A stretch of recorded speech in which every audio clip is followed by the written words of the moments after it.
So let's do some Uber stuff. This is my current passion project right now. Well, I don't know what this slide's doing here. This is me and my co-founder in front of the Eiffel Tower. But this is where we came up with the idea. It's pretty hilarious. Uber is a unicorn, man. It's, I had somebody send me, a good friend of mine send me an email yesterday going, dude, who does your PR? Don't tell me you don't have a PR person and it's just you. I'm like, we don't have a PR person. I didn't say it was just me. I didn't say that. What we have is a product that sells itself. Every product, everything that's going to ultimately make it is a unicorn in its own way. Find that, expose it, communicate it, get it out there, that beautiful part of it. Uber's really beautiful and really easy, so it makes it easy to spread. Not everything's like that, but find that unicorn. People talk about it. I love Uber. A lot of people love Uber. Going to In-N-Out, if those of you on the West Coast, do you have In-N-Out out here? I don't even know. You don't? Oh, great hamburgers. Oh, my God. Whew. Going to In-N-Out and tweeting about it, kind of lame. Going to In-N-Out and Uber, kind of awesome.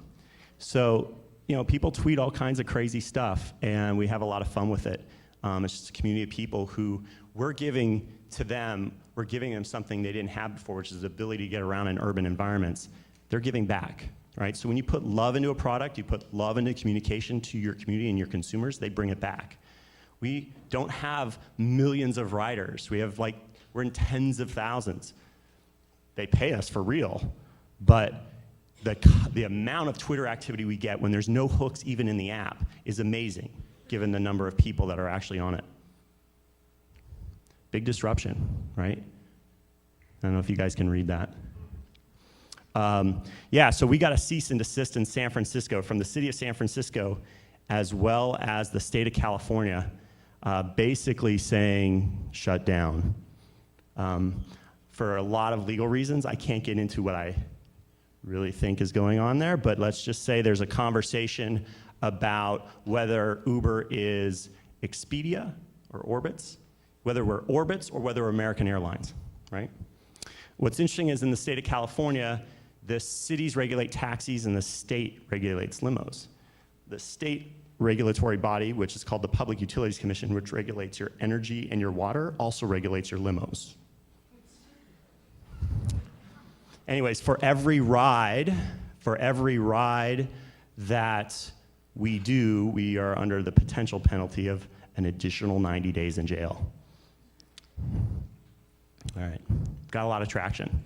So we have this thing internal at Uber, we call it God View, and it shows all the cars on the system and all the trips that are happening. It's an operational tool. We need to see what's happening real time.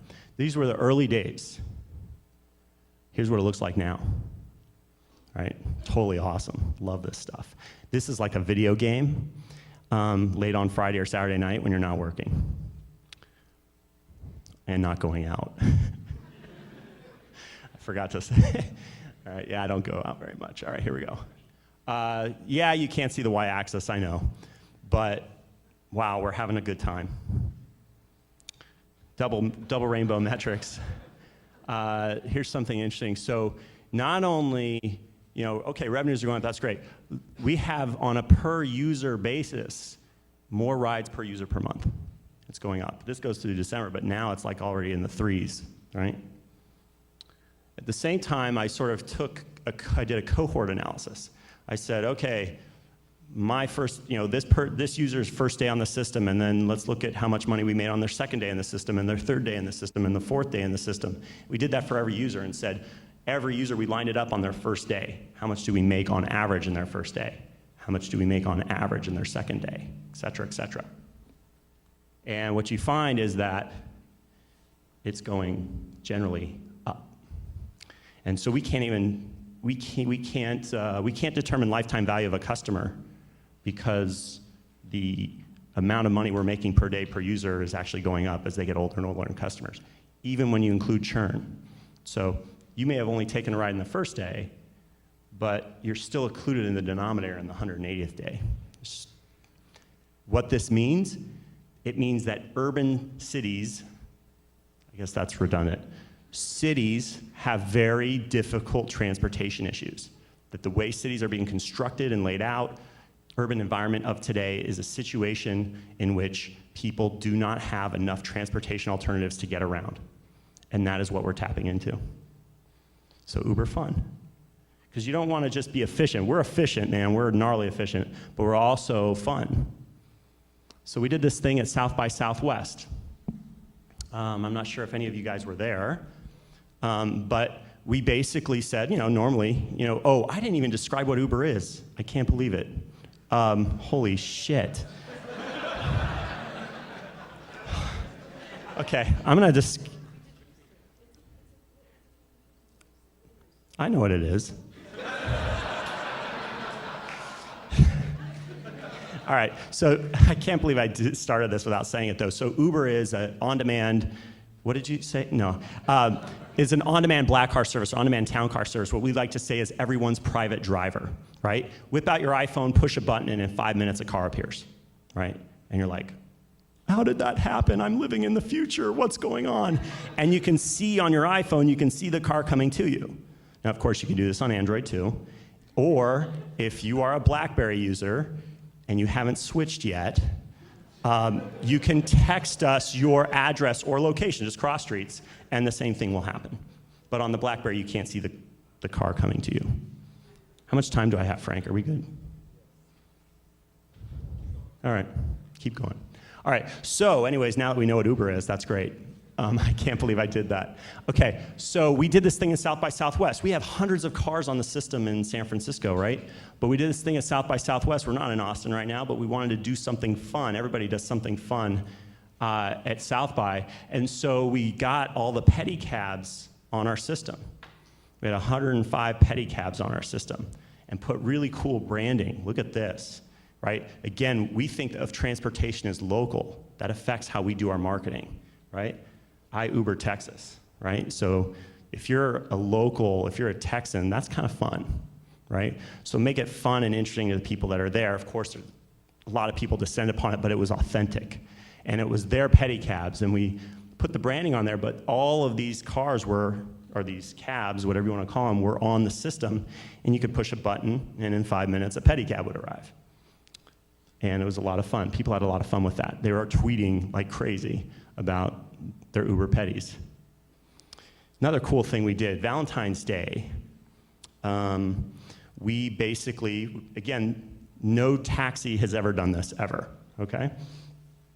We distributed hundreds of roses to all of our drivers, and every woman that got into a car from 4 p.m. until midnight was handed a rose by the driver. I just got 5 dates. We did this, there's this race in San Francisco called Beta Breakers, right? And what happens is the city gets sliced in half by the course. So you go from the bay to the breakers, the ocean, and you can't get around. So people there's like 100,000 people partying, not really running, and you can't get around. So you see all these people straggling back at like 5 p.m. completely snookered. Wow, I can't believe I said that word. So anyways, we give all the drivers headbands. Lots of headbands were being distributed. We had like 20 stretches on the system. They had Jacks in there, and Jacks like Jack Daniels, vodka, as well as Gatorade, depending on how you want to roll. But you could keep the party going. But we had fun with it again. So let's go into some of the math stuff that we do, because it's not just about fun. Making sure that you push a button and a car appears is a very difficult problem. I could put 1,000 cars in San Francisco and go out of business in like 2 weeks. So I need to make sure that I have the right number of cars. And what that means is I have to predict demand ahead of time. And then I have to figure out, well, given that demand, what's the right number of cars, which actually is a very, very complex sort of transition there. And then, of course, you can't just put all those cars right in the center of the city. You have to position those cars. And then there can still be unforeseen spikes in demand, and then what do? You go into a dynamic pricing scenario. So we have PhDs on staff. We have a nuclear physicist, we have a rocket scientist, we have a computational neuroscientist, and a pure statistician. all on staff, like PhD dudes, figuring out how to solve these types of problems. You can't see it really well because of the lighting, but this is San Francisco, and the little dots of light, the heat map essentially, is where cars were when they accepted a pickup request. And man, I'm telling you, when this is black, when you see it, like, it's a beautiful picture. Why is it important? Because I cross this with where people were when they requested the cars, and that difference in heat. Cars are anti-heat, requests are heat. The difference is unserved demand, right? And so that helps us position cars, for instance. Here's another heat map. A little different. So the colors, like if you see the blue or black, that's 120-second pickup time. So you can see in the heart of San Francisco, we have 2-minute average pickup times. As you get over into the more remote areas, it goes up to 10 minutes, maybe even 12 or 13 minutes in the really remote areas. When you push a button and a car arrives in 2 minutes, holy cow. I'm not going to try to explain this. And real quick, I'm going to talk really quickly. I guess I only have 1 more minute. Can I take the next person slot? No, okay. All right, so this is another map you can't see really well, but this is a heat map of New York. It's not really a heat map because we took this before we had launched in New York, before we had a single car in New York. We had 1,000 credit cards on the system in New York, and people were opening the app all the time, hoping that cars were around. And this heat map basically showed us where they were. So this is Brooklyn here and here. This is Midtown, this is Soho. I didn't know anything about New York until Uber. But you have to learn, like a military strategist, you have to learn that city, and you have to understand how it works. We thought we were gonna go after Brooklyn to start, but we're like, man, the heat is in the city. That's what we're gonna do. All right, so we have this map again. You can't really see it because of these lights here, but it's super cool. Let's do some Q&A. So you're competing against pretty entrenched competitors that have a lot of legal power and a lot of force behind them. How do you compete against a customer like that? So how do we compete against an incumbent? Well, first is make a service and a system that's better, right? So let's start with customer value. And then deliver that value in such a beautiful way that you inspire that customer to be on your side when the shit hits the fan, which it inevitably will. And then you just hope that sort of reason and right wins. And smarts, you gotta navigate. You gotta be kinda, I don't wanna say gangster about it, but you kinda have to, they'll go more gangster on me than I will on them, but you have to know how they think and you have to navigate the situation appropriately. Can you talk a little bit about your pricing model, and are you surprised at how much people are willing to pay for a cab during beta breakers? Our service is twice the price of a taxi in San Francisco. In New York, it's about 1.75 times a taxi. Am I surprised that they're willing to pay, that many people are willing to pay? People are price sensitive except when they're stranded. And so they pay more. What you will start to see from Uber is that we'll start to hit price points all the way down, because our goal is to have more cars in a city than there are taxis, right? More Ubers in a city than taxis, and so that means you have to price discriminate at some point. Everything from like a black Prius to a Navigator, right? When you're like going around telling people about an idea you have that's just in the idea phase, how do you straddle that line between like not giving away too much, or do you have to be worried about giving away too much in those early stages of a startup? It's pretty rare that it matters, but I would generally avoid talking to people you think that will actually do it. So like, going to somebody who is looking for the next startup and they've been looking at something just like yours, if you lay out your map, then you're giving it to them. But 99% of the time, it doesn't matter. And so just hustle, right? Yeah, just hustle it and you'll beat the other guys. At the end of the day, you're gonna have competitors. So just beat them. It sounds like you've had a lot of legal issues and you're having a lot of legal issues. I don't know what you're talking about. I don't know what I'm talking about.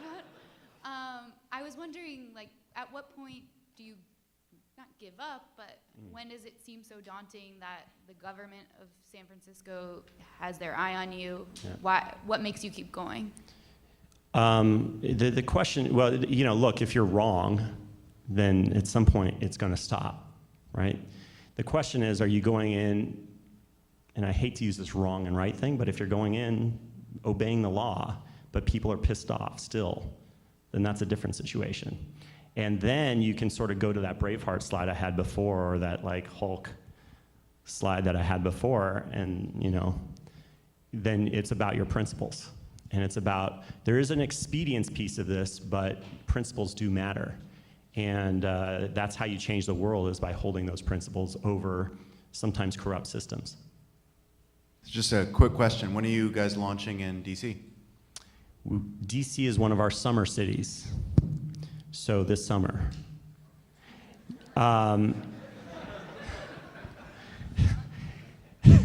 Okay, but we are looking for a general manager who can run our city business, basically be responsible for the top line revenue, do some of the basically run the marketing that's going on in DC and come up with those ideas, as well as manage the supply chain, which is essentially the partnerships we have with all the fleets of cars. So if you know somebody who is analytical and has marketing flair, we're hiring. And it's a sweet job, because that's going to be a $50 million to $100 million top line. So. Yeah, practically speaking, what's the probability that you get shut down? 0.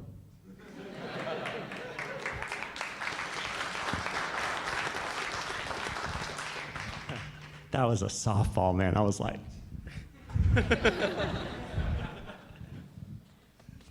So this is your summer city. How about internationally? I mean, this is kind of a question that probably pertains to a lot of startups Sure. here. Some of the models are applicable, some are not. Yeah. I feel like yours is probably the most transferable going abroad. Yeah, it's going to be pretty quick. So I'd say I don't want to give up any news, but yeah. So we'll Western Europe first, then Asia, and we look at it as a city by city thing. We're not like Twitter and we need to be global like that. We're actually just going, what are the top 50 cities that we need to be in?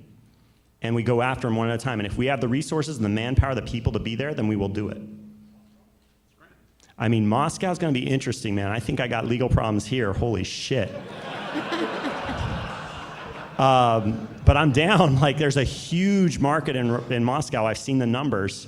And if you know Russian, let's talk. You can run the business out there. Love it. Let's go. Let's do it. I'll stay in the U.S. It'll be awesome. Last question here of the day, here in the back. Travis, over here in the back. Back row, front, down. Yep. Boom. Boom. So you have it seems to be a really complicated business model. You've got cars and you've got people who needs to be licensed, and you've got a lot of space to cover. Sure. Could you describe just what did the first week before the first rollout look like? Like, how did you, when it went live, what did it look like? Well, when it started, it wasn't complicated at all. It was like, can I find 1 or 2 drivers to cruise around San Francisco so me and my friends can get a ride, right? So we just had a couple cars roaming around, and we're telling our friends, we're like, shh, we got cars, dude. Just get your phone and push a button. And they're like, oh my God. And then that's how it spread. It gets complicated when you try to scale it. But at the beginning, when we launched San Francisco, it was fait accompli, like we're gonna do it. I think what does get complicated is then when you go to other cities like New York, highly competitive marketplace, tons of congestion, massive regulatory situation there, but huge demand at the same time. And you're like, that can get really complicated. That's the military strategist kind of hat you have to put on and say, how are we taking this city? Where's our beachhead? How are we handling logistics? And it gets pretty interesting. And I think that was a really complicated one, and something where we say we don't do 2 complicated cities at a time. That's why we're not doing LA right now, because we need New York to get stable, because we had huge impact in demand. We have to get supply systems where it needs to be. And then once it starts to get to stable growth, then we'll do another complicated city. Actually, one more thing with that. Yep. That was great talk, Travis, but I think you started as a prototype in Austin. Do you want to talk about that real quick? And then We started as a prototype. Well, we had 1 or 2 cars in Austin 2 South bys ago, but we were just testing it out and Nobody used it. Wasn't ready yet. No. Okay, great. Thanks. Let's hear it for Travis Kalanick.